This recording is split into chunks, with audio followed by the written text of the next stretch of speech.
Hey guys, it's Gizmo, and today I'm going to be showing you how to make slime. So, just get your bowl and pour in your glue into the bowl.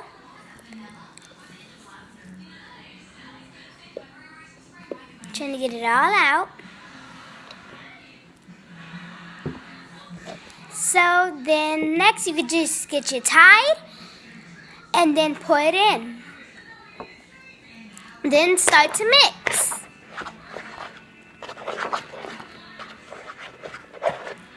Mix it and mix. Keep mixing. And then you touch to see if it's sticky. Then you grab out and start kneading it. Just knead and knead till it becomes slime. And then I'm just adding crushed Orbeez in because, I don't know, I just felt like it. Then you're just going to keep kneading. Then you're just going to add more of your Tide. Then keep kneading.